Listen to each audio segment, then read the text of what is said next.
và tiếng nhịp buồn quê ta đó nơi đây giống mẹ quê cha quê hương sâu nặng biết bao nghĩa tình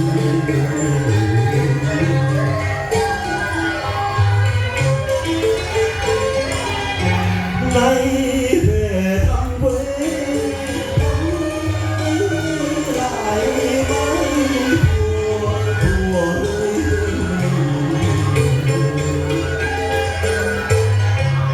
tiếng chuông vang vọng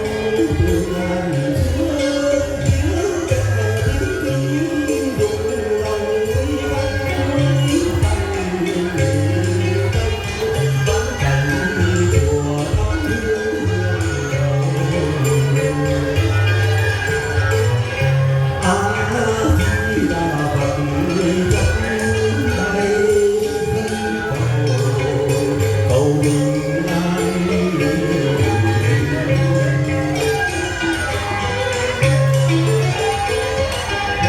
ngôi chùa quê ta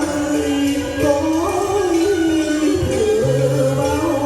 đời vật đổi sao đời biết bao thế thì đã qua lánh nắng mưa chùa không còn nguyên vẹn trước mong chùa quê hương nhất tâm thầy luôn tôn tạo ngôi chùa tòa sen phần quý hòa nỗi lòng của nhân dân ngôi chùa hình bóng quê hương nhớ nước thật bốn phương thu về làm chùa vô được lúc chuông trong ba việc ấy hoặc vương nên làm nhẫn lòng nhất tâm quy đúng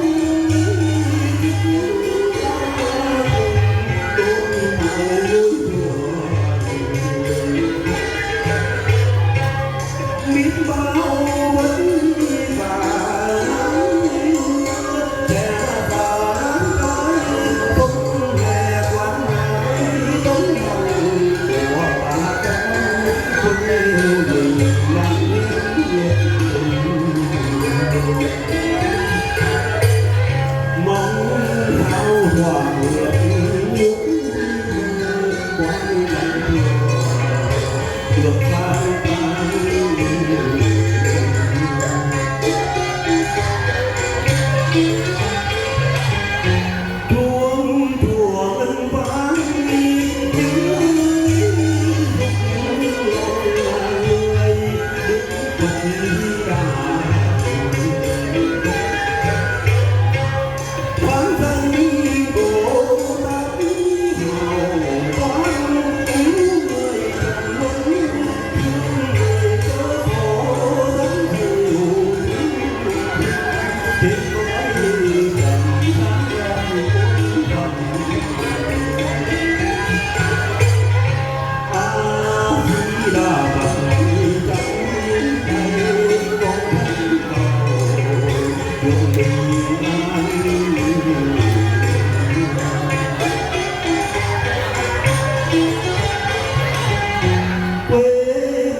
Nam mô A Di Đà Phật.